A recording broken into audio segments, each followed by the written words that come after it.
Hey, what's going on, everybody? I'm just going to go through this. I'm going to share my screen and go through some of it live. Getting better all the time, so we're ready to get after it and just going to do the best I can with this. Let me just grab my window and we will go from there. All right, there we go.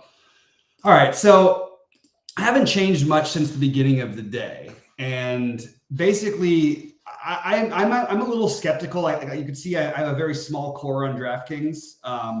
I really like Embiid tonight. I think he's going to go nuts. I am worried about a blowout, but I think he can go nuts even in shortened time in this matchup. I think it's an awesome spot. I actually like Gafford on the other side because he should be forced to play more minutes. I like the Simons, Walker, or look, if you want to even throw Kamara in the mix, or of course a Reith, just to have that value later on for when we get the starting lineups. And I just like sort of having those guys. I didn't really want to make a giant core. I put my core up for FanDuel also. You guys can go check that out. But I didn't want to make a huge core today because I feel like there's a lot of skeptical value. Currently, I have Bogdanovic in my main lineup because he fits so well.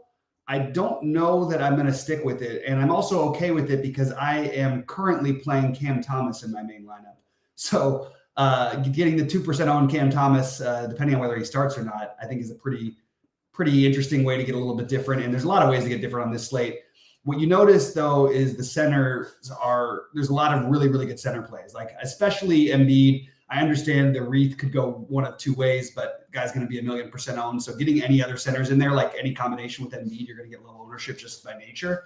Embiid, I like Vucevic actually a lot. I didn't get to as many of them in my builds, but I do think he's a really interesting play. I like Claxton. I like Jared Allen, and I like Gafford. And I always love Şengün. It's just harder for me to find spots for him, but he is one I may end up trying to get to in the end. All right, so I just posted on in our premium Discord about who I'm playing tonight.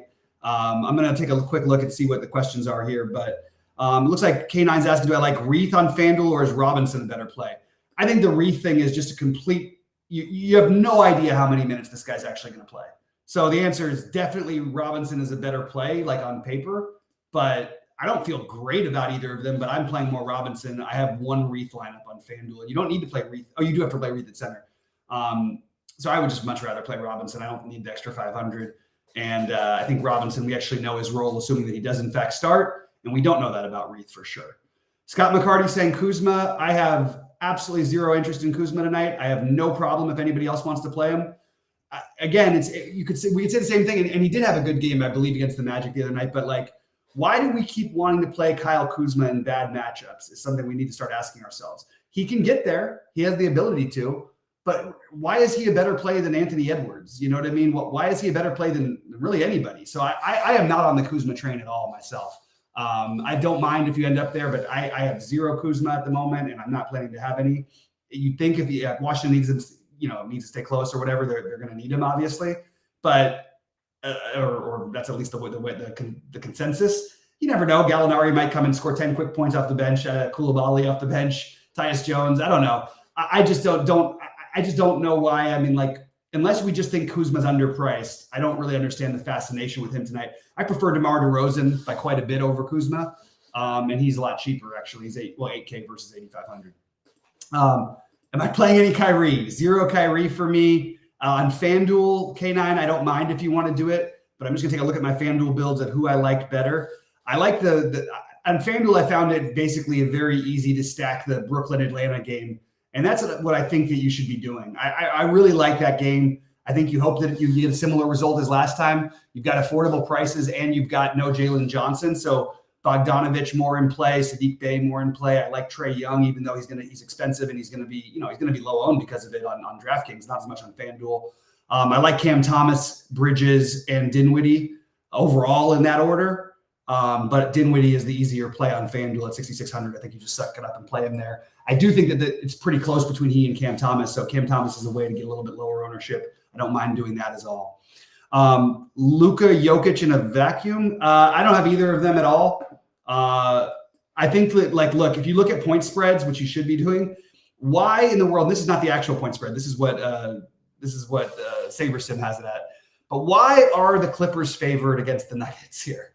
So I'm going to assume that you're probably going to – I think it's very likely that you get Jamal Murray out later, which makes Jokic a great play. And because I think that game stays closer more often, I guess I'd say Jokic over Luka, but it's pretty close, and neither of them are my favorite. So that's the way I put it. What do we do after the Detroit-Memphis game? Nothing. What do you have to do anything for? Bogdanovich, I guess, because of his price. You can make an argument for Derrick Rose. You can make an argument for Desmond Bane. You can make an argument for Jaren Jackson Jr. I think he's probably the best of them on DraftKings. I don't see that Memphis-Detroit game as being anything you're trying to like overly expose yourself to. If you want to get exposure, great. Everybody's in a worse spot than they've been in all year for Detroit because Bogdanovich is back, which is going to eat up some minutes. So that's a knockdown to everyone on Detroit. It's not named Bogdanovich. And Memphis, look, Desmond Bane is awesome, but it's an expensive price tag. We talked about that a little bit. Like I prefer him over Kuzma for sure. I prefer Jaren Jackson over Kuzma as well. And he's a little bit cheaper. He's got, look, he's a more wide range of outcomes guy than Kuzma is. Well, I guess Kuzma's got a wide range of outcomes too, but I like the way Jaren Jackson can get here, especially against a sloppy Detroit team. I wish he was a little cheaper on FanDuel. That's where I prefer to play him. But yeah, I understand all that. Any Kawhi interest tonight? I think it's fine, Kawhi, but I don't have any. I have zero Kawhi myself. I have no problem with Kawhi or James Harden, as I mentioned in the morning show. I think both those guys are totally reasonable. I'm just gonna say, guys, please hit the like button while you can. Please, I would appreciate that. And just wanted to say we want to keep doing these for free, so please click that like button where you can. So Kenneth Jones saying, I have Trey and Thomas and went Durant at center with a run back of Bane in the other game. I think it's okay. I prefer Claxton if I was going to be targeting that Atlanta game. I slightly prefer Claxton over Durant, but I like Durant. So I have no issue with that, and I think Bane is completely reasonable. So no, Ken, I have no problem with that at all. I didn't get that exact build myself, but I think it's totally reasonable, and I think you're getting low enough ownership. I think it's pretty, I think you're getting pretty decent ownership when you run the Durant center play. He's going to be very low on tonight. John says he's getting a ton of stress. The SaberSim hate him. This is the best question we've had in a while.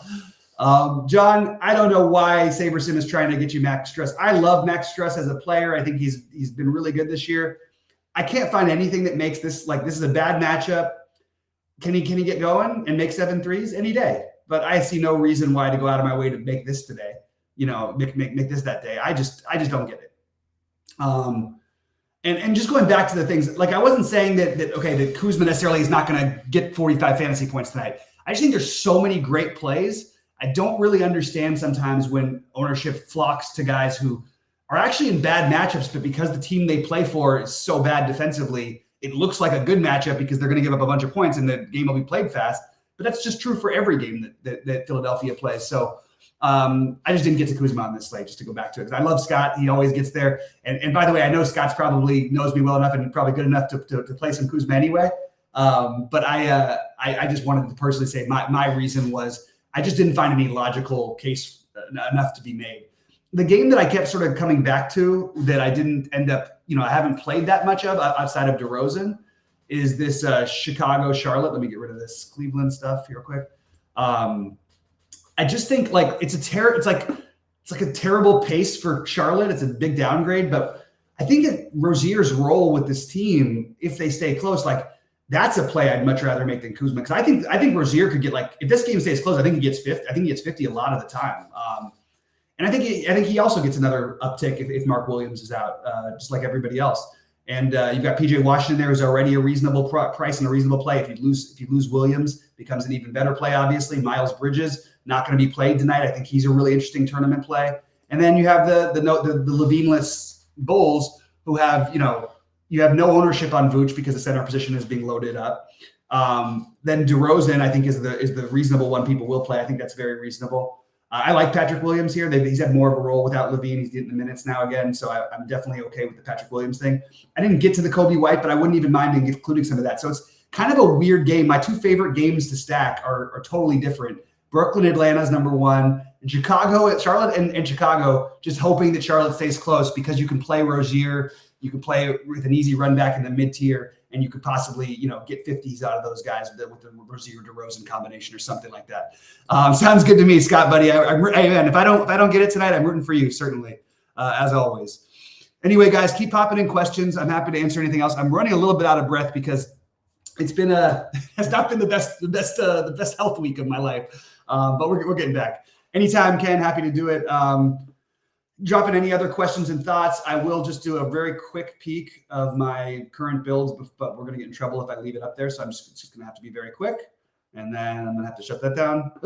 And then we're going to go back, and I'm going to go back to my FanDuel ones and just do it real quick before we get in trouble. And I'll just scroll down and show you some of the builds. You guys can try to see a little bit about what I'm doing. I do have it all under the premium anyway, but I did want to give a little bit away because we don't have.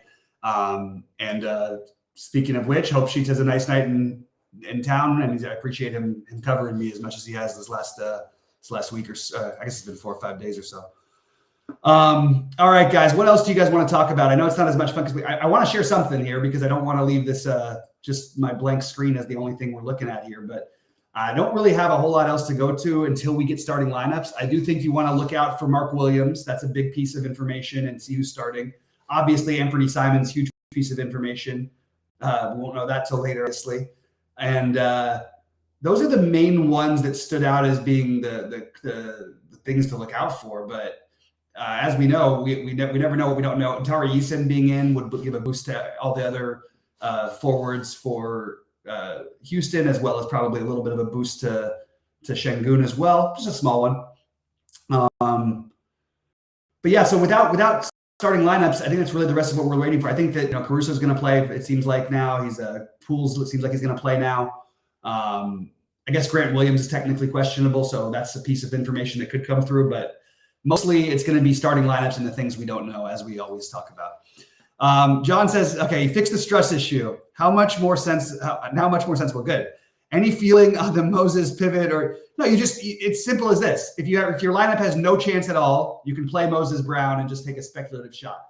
There's a chance that neither he or Reith play at all tonight. That's actually on the table. They don't need to play big against that team, but more likely they're probably going to start Reith. Maybe they start Moses Brown, but it doesn't matter. You just put it in your utility spot, and then you swap to Moses Brown if Moses Brown starts, and you swap to Moses Brown if your lineup has no shot, or you swap to whoever's coming off the bench if your lineup has no shot. That's what I would do. Do the Hornets have any chance to win tonight? See, that's the thing, Jimmy. I just have a hard time. Yeah, they have a chance to win. Yes, Chicago sucks. These teams are not really. There's not a huge gap between these teams. It's just they're playing on the road and they're missing their best player. But yeah, they've got a chance to win. They might be missing arguably their second best player in Mark Williams a little later. So we'll see about that. Yeah, you're definitely not. No. This is the point with the. I want to go back to this Blazers thing again. It's very straightforward what to do. There's nothing that takes anything tricky at all. If you're going to play Reith, if you have any interest in it, and I think you are playing Reith or Walker in a good portion of your lineup, just because there's not that much else, good value for really cheap prices.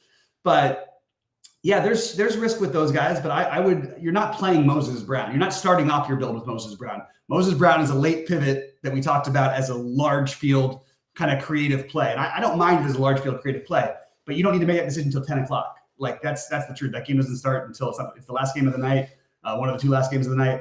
And we don't really need to go on and talk about a guy who's currently projected to play all of what's Moses Brown projected to play 3 minutes. So I don't think he's going to get there in 3 minutes.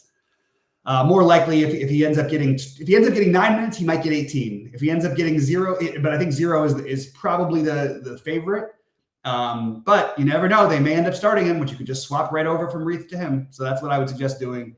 Should that arise? And I'll go a step further. If you have like Reith and Simons, even if Simons is playing, you can swap that over to Moses Brown. And actually, you could probably just leave Simons. Is probably the best answer there. Moses Brown. I was going to suggest something else, but I think that's probably the right way to go. Unless Jamal Murray's out, maybe take another shot at the Reggie Jackson revenge game. Not quite the same when Jokic plays also, but hey, still something. All right, guys, I'm going to get out of here in a few minutes. Let me know if you have any other thoughts or questions. Sheets is good at these, one-man shows and stuff. I really like having somebody else I'm on with. I like going back and forth. I like to go, and Scott, that reminds me, if you're still watching Scott McCarty, we got to get our show together one of these days and be able to do it together. So any other questions or thoughts before I do get out of here and finish my builds? I will be in the premium. I updated all of my current exposures. I'm not playing that much on DraftKings tonight, not playing that much on FanDuel, to be honest. But I did show pretty much exactly what I was doing as well as my bets of the day.